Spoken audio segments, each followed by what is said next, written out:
우리의 삶이라는 무대 위에는 수많은 사람들이 저마다의 목소리를 내며 살아갑니다. 어떤 이는 더 큰 목소리로 상대를 제압하려 하고 어떤 이는 더 화려한 논리로 자신의 옳음을 증명하려 했습니다.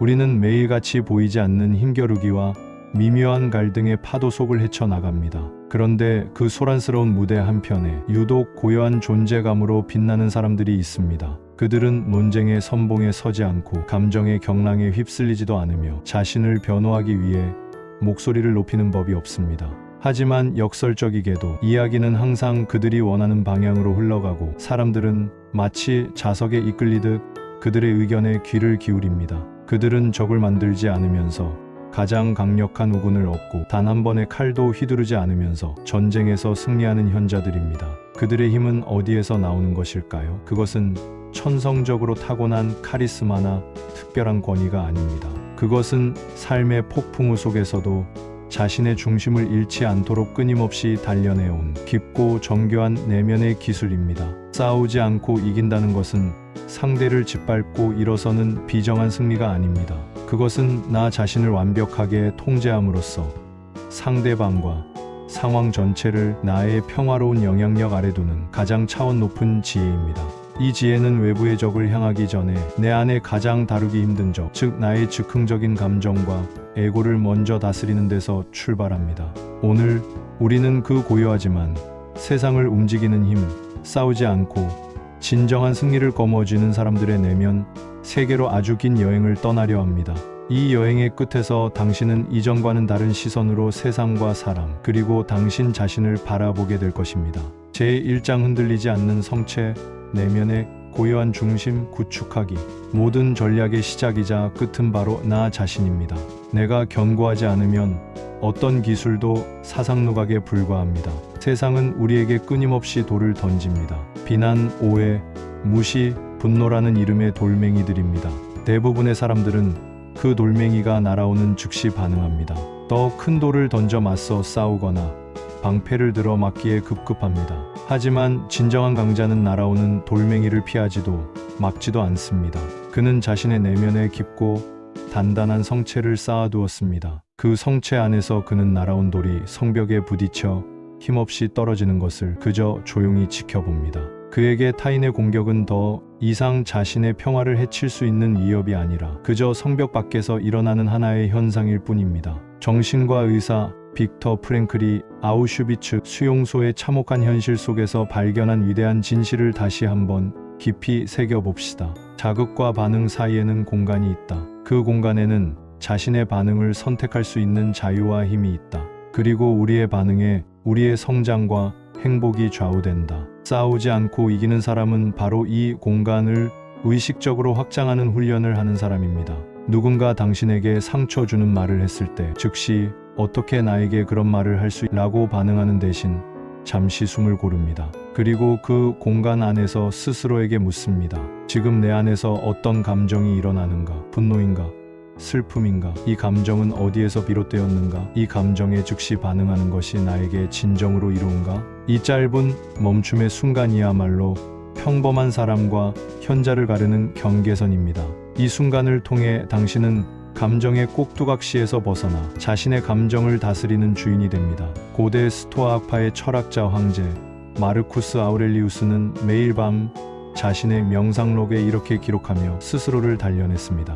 오늘 나는 쓸데없이 참견하는 사람, 감사할 줄 모르는 사람, 거만한 사람, 기만적인 사람, 질투심 많은 사람, 비사교적인 사람을 만날 것이다. 이 모든 것은 그들이 무엇이 선이고 무엇이 악인지 모르기 때문에 일어난다. 그러나 나는 선의 본질이 아름다움에 있고 악의 본질이 추함에 있음을 보았다. 그러므로 그 어떤 것도 나를 해칠 수 없다. 아무도 나를 추함에 빠뜨릴 수 없기 때문이다. 이것이 바로 내면의 성체를 가진 자의 태도입니다. 그는 타인의 악의를 그들의 무지로 규정함으로써 그것이 자신의 내면을 오염시키는 것을 원천적으로 차단합니다. 싸움은 상대의 악의를 나의 상처로 받아들일 때 시작됩니다. 이 연결고리를 끊어내는 것, 이것이 고요한 중심을 세우는 첫걸음입니다. 지금부터 당신의 감정이 요동칠 때마다 빅터 프랭클의 공간과 마르쿠스 아우렐리우스의 성체를 떠올리십시오. 그것이 당신을 모든 싸움의 소용돌이로부터 지켜줄 가장 강력한 갑옷이 될 것입니다. 제2장 빈 공간의 지배자, 전략적 침묵의 힘. 인간의 본성은 진공을 싫어합니다. 대화에서 흐르는 몇 초간의 침묵은 많은 사람들에게 견딜 수 없는 압박감과 불안을 안겨줍니다. 그들은 그 어색한 빈 공간을 어떻게든 채우기 위해 서둘러 말을 내뱉습니다. 그리고 그 순간 너무나 많은 것을 상대에게 넘겨주고 맙니다. 불필요한 정보, 감춰뒀던 속마음, 협상의 여지까지도 말입니다. 싸우지 않고 이기는 사람은 이 빈 공간을 두려워하지 않습니다. 오히려 그 공간을 만들고 지배함으로써 상황 전체를 장악합니다. 그들은 중요한 순간일수록 말을 아끼고 의도적으로 침묵의 무게를 활용합니다. 상대가 격앙된 목소리로 당신을 비난하고 있다고 상상해 보십시오. 보통의 사람이라면 맞서 변명하거나 반박하기 바쁠 것입니다. 그러나 현명한 사람은 그저 고요하고 깊은 눈으로 상대를 응시하며 아무 말도 하지 않습니다.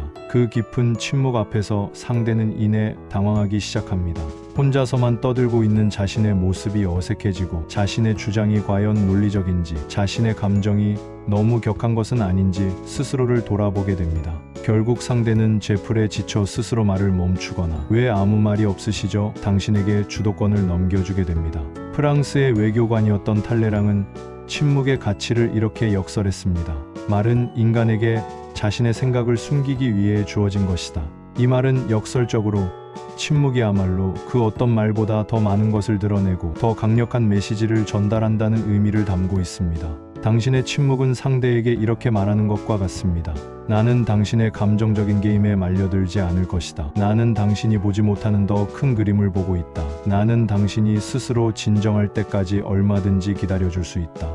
이 고요한 자신감 앞에서 상대는 당신을 결코 만만하게 볼 수 없게 됩니다. 침묵은 방어의 기술이자 동시에 최고의 공격 기술입니다. 그것은 상대방으로 하여금 스스로의 무기로 자신을 찌르게 만드는 고도의 심리전입니다. 말을 해야 할 때와 침묵해야 할 때를 아는 것, 그것이 바로 권력의 본질을 이해하는 첫걸음입니다. 제3장 마음을 얻는 기술, 모든 것을 듣는 귀. 우리가 저지르는 가장 큰 실수 중 하나는 상대를 이기기 위해 내 말을 하는 데만 집중한다는 것입니다. 하지만 사람의 마음을 얻는 유일한 길은 그의 말을 들어주는 데 있습니다.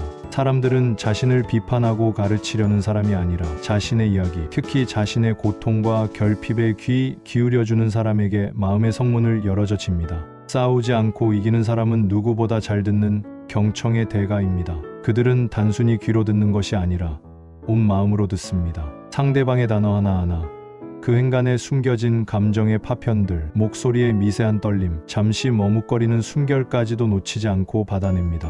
데일 카네기는 그의 불후의 명저 인간관계론에서 이 진리를 거듭 강조했습니다. 사람들과 대화할 때 그들의 말을 진심으로 들어주어라. 그 어떤 아첨보다도 강력한 효과를 발휘할 것이다. 당신이 진정한 경청자가 될 때 사람들은 당신을 좋아하지 않을 수 없다. 경청은 단순히 정보를 수집하는 행위를 넘어섭니다. 그것은 상대방에게 나는 당신을 존중합니다. 당신의 생각과 감정은 나에게 중요합니다. 라는 메시지를 보내는 가장 강력한 관계의 기술입니다. 상대가 말을 할 때 무슨 반박을 할까를 생각하는 대신 이 사람이 정말로 하고 싶은 말은 무엇일까? 그의 마음 깊은 곳에는 어떤 욕구가 자리 잡고 있을까를 헤아려 보십시오. 이렇게 상대의 입장에서 세상을 바라보려는 노력을 공감적 경청이라고 합니다. 당신이 상대의 감정을 정확히 짚어주며 그때 정말 속상하셨겠군요. 그런 오해를 받아서 억울한 마음이 크셨겠습니다. 라고 말해줄 때 상대는 마치 평생의 동지를 만난 듯 당신에게 마음을 엽니다. 이미 감정적으로 당신의 편이 된 사람은 더 이상 당신과 싸우려 하지 않습니다. 고대 그리스의 철학자 에픽테토스는 이렇게 말했습니다. 우리에게 귀가 2개이고 입이 하나인 것은 말하기보다 듣기를 2배로 하라는 뜻이다. 기억하십시오. 상대의 마음을 얻고 싶다면 당신의 입을 닫고 귀를 여십시오. 경청은 상대를 무장해제시키고 적을 친구로 바꾸며 보이지 않는 승리를 가져다주는 가장 평화롭고도 강력한 무기입니다.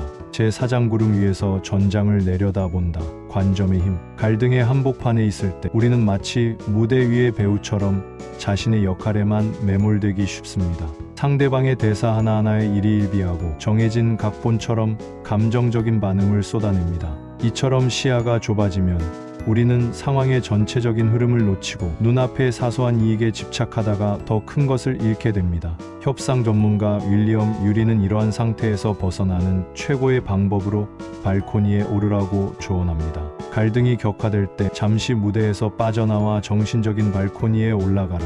그곳에서 무대 위에서 싸우고 있는 자신과 상대방, 그리고 주변 상황 전체를 객관적으로 조망하라. 발코니에 오르는 것은 물리적인 행위가 아닌 정신적인 관점 전환 훈련입니다. 감정이 격해지려는 순간 마음속으로 스톱을 외치고 마치 유체이탈을 하듯 당신의 의식을 천장으로 들어 올리는 상상을 해보십시오. 그곳에서 당신은 지금의 상황을 하나의 게임처럼 내려다볼 수 있습니다. 상대방은 어떤 전략을 쓰고 있는가? 나는 지금 어떤 감정에 휘둘리고 있는가? 이 게임에 숨겨진 규칙은 무엇인가? 우리가 놓치고 있는 제3의 선택지는 없는가? 이처럼 한 걸음 물러나 관점을 바꾸는 순간 당신은 더 이상 게임 속 말이 아니라 게임의 판을 읽는 플레이어가 됩니다. 보이지 않던 상대의 약점과 의도가 보이고 감정적인 대응이 얼마나 어리석은지 깨닫게 됩니다. 알베르트 아인슈타인은 이런 유명한 말을 남겼습니다. 우리가 문제를 만들었을 때와 똑같은 수준의 생각으로는 그 문제를 결코 해결할 수 없다. 싸움은 대부분 나의 관점과 너의 관점이라는 1차원적인 충돌에서 발생합니다.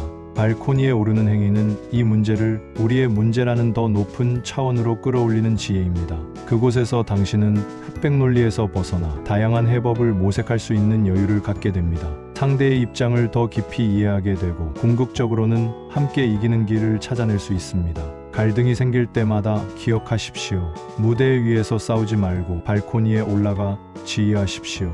관점을 바꾸는 자가 상황을 지배합니다. 제5장 가장 강력한 동맹군, 시간을 내 편으로 만드는 기술. 현대 사회는 우리에게 속도를 강요합니다. 즉각적인 반응, 빠른 결정, 신속한 결과를 미덕으로 여깁니다. 이러한 조급증은 인간관계의 갈등을 최악으로 치닫게 하는 주범입니다.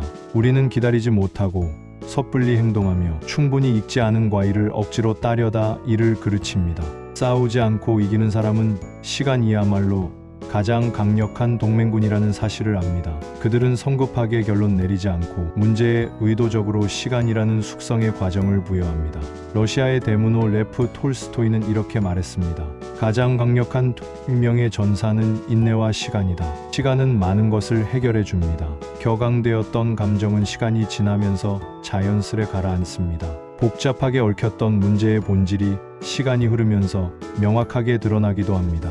무엇보다 시간은 상황을 변화시킵니다. 나에게 불리했던 국면이 시간이 지나면서 유리하게 바뀔 수도 있고 상대의 견고해 보였던 입장이 시간이 흐르면서 약점을 드러낼 수도 있습니다. 불리한 상황에 처했을 때 조급하게 대응하지 마십시오. 대신 그 문제는 제가 좀 더 신중하게 생각해보고 며칠 후에 다시 이야기 나누면 좋겠습니다 라고 말하며 의도적으로 시간을 버십시오.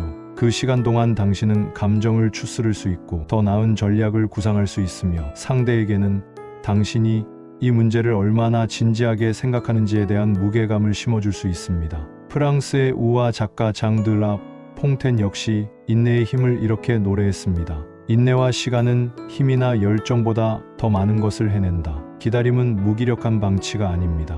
그것은 상황이 나에게 가장 유리한 국면으로 접어들 때까지 나의 에너지를 비축하며 때를 기다리는 고도의 전략적 행위입니다. 마치 사자가 먹잇감을 덮치기 전에 숨을 죽이고 최적의 순간을 기다리듯 현명한 사람은 결코 섣불리 움직이지 않습니다. 그들은 시간의 흐름 속에서 상대가 스스로 지치거나 실수를 저지르기를 기다립니다. 기억하십시오. 모든 문제에 즉시 답을 내놓아야 한다는 강박에서 벗어나십시오. 시간을 당신의 편으로 끌어들이십시오.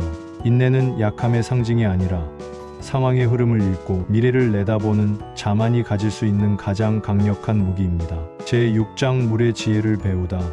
유연함이라는 최강의 무기. 세상에서 가장 강한 것은 무엇일까요? 단단한 다이아몬드일까요? 육중한 강철일까요? 동양 철학의 정수인 노자는 이 질문에 대해 세상에서 가장 부드럽고 약해 보이는 물이야말로 궁극적인 강자라고 답합니다. 세상의 물보다 더 부드럽고 약한 것은 없다. 하지만 단단하고 강한 것을 공격하는데 물보다 더 나은 것은 없다. 약한 것이 강한 것을 이기고 부드러운 것이 단단한 것을 이긴다는 것을 세상 사람 모두가 알지만 능히 행하지는 못한다. 물은 자신의 형태를 고집하지 않습니다. 네모난 그릇에 담기면 네모가 되고 둥근 그릇에 담기면 원이 됩니다. 거대한 바위를 만나면 정면으로 부딪혀 싸우는 대신 조용히 그 바위를 휘감아 돌거나 오랜 세월에 걸쳐 그 바위를 닳게 하여 결국에는 모래로 만들어 버립니다. 이처럼 자신의 형태를 고집하지 않는 유연함이야말로 물이 가진 파괴적인 힘의 근원입니다. 인간관계에서도 마찬가지입니다. 자신의 신념과 원칙만을 고집하는 단단한 사람은 주변과 끊임없이 충돌합니다. 그들은 정의와 옳음을 외치지만 그 과정에서 수많은 적을 만들고 스스로를 부러뜨립니다. 하지만 물처럼 유연한 사람은 다릅니다. 그는 상대의 완고한 주장에 그건 틀렸습니다 라고 정면으로 맞서지 않습니다. 대신 일리 있는 말씀입니다. 제가 미처 생각하지 못한 부분이군요 라며 일단 상대의 공격을 흘려보냅니다. 이것은 패배나 굴복이 아닙니다. 상대의 힘을 정면으로 받지 않고 옆으로 비껴서게 하여 그 힘을 무력화시키는 고도의 기술입니다. 그 후에 그는 부드럽게 자신의 물기를 냅니다. 그 말씀에 덧붙여 이런 가능성은 어떨까요? 혹은 그 계획이 성공하기 위해 우리가 미리 대비해야 할 위험은 무엇이 있을까요? 라 대화에 자신이 원하는 곳으로 슬며시 이끌어갑니다. 전설적인 무술가 이소룡은 이 물의 철학을 자신의 무술에 그대로 녹여냈습니다. 마음을 비워라. 형태도 없고 모양도 없이 물처럼 되어라. 물을 컵에 따르면 컵의 모양이 된다. 물이 되어라. 친구여. 상대가 강하게 나올수록 당신은 더 부드러워져야 합니다. 상대가 주먹을 휘두를 때 당신은 더 단단한 주먹으로 맞서는 것이 아니라 안개처럼 그 주먹을 감싸 안아 힘을 빼앗아야 합니다. 이것이 바로 합기도나 유도와 같은 유술의 핵심 원리, 유능제강, 즉 부드러움이 능히 강함을 제압한다는 지혜입니다. 당신의 유연함 앞에서 상대의 모든 공격은 힘을 잃고 당신은 단 한 방울의 에너지도 낭비하지 않고 상황을 주도하게 될 것입니다. 제7장 마음을 움직이는 거울. 질문의 연금술. 사람을 바꾸는 가장 어리석은 방법은 그를 직접적으로 비판하고 가르치려 드는 것입니다. 사람은 누구나 스스로를 합리화하고 방어하려는 본능을 가지고 있기에 직접적인 비판은 상대의 마음을 더 완고하게 다가걸 뿐입니다. 싸우지 않고 이기는 사람은 결코 상대를 가르치려 들지 않습니다. 대신 그들은 상대방 앞에 거울을 하나 놓아줍니다. 상대가 스스로 자신의 얼굴을, 자신의 논리의 허점을, 자신의 감정의 모순을 들여다보게 만드는 것입니다. 그들이 사용하는 가장 강력하고 섬세한 거울이 바로 질문입니다. 철학의 아버지 소크라테스는 평생을 질문하며 살았습니다. 그는 스스로를 지혜를 낳도록 돕는 산파에 비유하며 끊임없는 질문을 통해 상대방이 스스로 진리에 도달하도록 도왔습니다. 당신에게 부당한 요구를 하는 상사가 있다면 그건 부당합니다. 소리치는 대신 거울을 들어주십시오. 그 일을 기한 내에 완벽하게 처리하기 위해 현재 진행 중인 A 프로젝트와 B 프로젝트 중 어떤 것에 우선순위를 조정하면 좋을까요? 팀장님의 지혜가 필요합니다. 이 질문은 상사의 요구가 가진 비현실성을 스스로 깨닫게 만드는 동시에 당신을 책임감 있고 현명한 팀원으로 보이게 합니다. 당신을 오해하고 비난하는 친구가 있다면 변명 늘어놓기에 급급하지 말고 거울을 들어주십시오. 내가 나에게 그렇게 실망했다니 마음이 정말 아프다. 내가 했던 어떤 말이나 행동이 너를 가장 속상하게 했는지 구체적으로 이야기해 줄 수 있을까? 나는 우리 관계를 정말 소중하게 생각하거든. 이 질문은 상대의 막연한 분노를 구체적인 대화의 장으로 이끌고 당신이 관계를 회복하려는 진정성을 가지고 있음을 보여줍니다. 프랑스의 계몽주의 사상가 볼테르는 사람을 판단하는 기준으로 이렇게 말했습니다. 그 사람의 대답이 아니라 그의 질문으로 그 사람을 판단하라. 질문은 상황의 프레임을 바꾸는 연금술입니다. 너는 틀렸고 나는 옳다는 대결의 구도를 우리는 어떻게 이 문제를 해결할 수 있을까? 라는 협력의 구도로 순식간에 바꾸어 놓습니다. 질문하는 자가 대화를 이끌고 질문하는 자가 관계의 주도권을 줍니다. 이제부터 비난의 화살을 쏘는 대신 지혜의 거울을 드는 연습을 시작하십시오. 제 8장 갚을 수 없는 빚을 만든다. 관대함이라는 치명적 무기. 우리는 보통 적을 이기기 위해 그의 약점을 파고들고 실수를 공격해야 한다고 생각합니다. 하지만 때로는 상대의 예상을 완전히 뛰어넘는 관대함이야말로 상대를 완벽하게 무력화시키는 가장 치명적인 무기가 될 수 있습니다. 미국의 가장 위대한 대통령으로 꼽히는 에이브러햄 링컨은 자신을 혹독하게 비판하던 정적 에드윈 스탠턴을 남북전쟁 당시 국방장관이라는 가장 중요한 자리에 임명했습니다. 모두가 미친 짓이라며 반대했지만 링컨의 대답은 단호했습니다. 스탠턴은 이 일을 가장 잘 해낼 사람이기 때문입니다. 링컨의 대의와 관대함 앞에서 스탠턴은 그의 가장 충성스러운 지지자가 되어 전쟁을 승리로 이끄는데 결정적인 역할을 했습니다.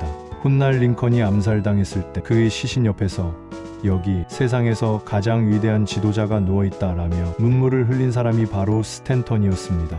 링컨은 이렇게 말하곤 했습니다. 내가 나의 적들을 친구로 만들었을 때 나는 나의 적들을 파괴한 것이 아니고 무엇이겠는가? 이것이 바로 관대함이 가진 힘입니다. 상대가 나에게 돌을 던졌을 때 똑같이 돌을 던져 갚는 것은 동물의 방식입니다. 상대가 돌을 던졌을 때 따뜻한 빵을 건네주는 것이 바로 인간의 방식이자 상대를 압도하는 고도의 전략입니다. 당신의 관대함 앞에서 상대는 혼란에 빠집니다. 자신이 가지고 있던 적이라는 프레임이 깨지고 당신에게 일종의 마음의 빚을 지게 됩니다. 이 빚은 그가 당신을 더 이상 공격할 수 없게 만드는 심리적인 족쇄가 됩니다. 로마의 철학자 세네카는 말했습니다. 인간이 있는 곳 어디에나 친절을 베풀 기회가 있다. 물론 이것은 무조건적인 용서를 의미하지 않습니다. 그러나 당신이 더 강한 위치에 있을 때 상대의 실수를 너그럽게 덮어주거나 예상치 못한 호의를 베풀므로써 당신은 돈으로 살 수 없는 충성심과 존경심을 얻게 됩니다. 관대함은 약해서 베푸는 것이 아닙니다. 상대의 수를 모두 잃고 있으면서도 그것을 덮어줄 수 있는 가장 강한 자만이 선택할 수 있는 최고의 전략입니다. 제9장 아우라의 비밀. 희소성으로 당신의 가치를 높여라. 세상의 모든 가치는 희소성에 의해 결정됩니다. 길가의 돌멩이가 가치가 없는 이유는 너무나 흔하기 때문이고 작은 다이아몬드 조각이 그토록 비싼 이유는 극도로 희귀하기 때문입니다. 이 법칙은 인간의 가치와 영향력에도 어김없이 적용됩니다. 언제나 yes라고 말하고 부르면 언제든 달려가며 나의 시간과 에너지를 무한정 제공하는 사람은 착한 사람일지는 몰라도 결코 가치 있는 사람으로 존중받지 못합니다. 그의 호의는 공기처럼 너무나 당연한 것이 되어 사람들은 더 이상 그 가치를 느끼지 못합니다.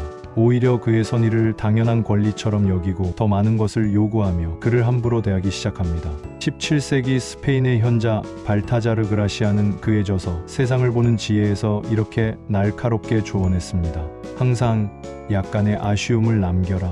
사람들은 목이 마를 때 꿀을 가장 달게 느낀다. 욕망이 완전히 채워지면 사람들은 등을 돌린다. 그들이 당신을 항상 조금 더 원하게 만들어라. 싸우지 않고 당신의 영향력을 높이고 싶다면 당신 스스로에게 희소성의 아우라를 부여해야 합니다. 이것은 거만하게 굴거나 사람들을 멀리하라는 뜻이 아닙니다. 당신의 시간, 에너지, 감정, 지식은 유한하고 소중한 자원이며 그것을 아무에게나 아무 때나 낭비해서는 안 된다는 건강한 자기 존중의 태도를 갖는 것입니다.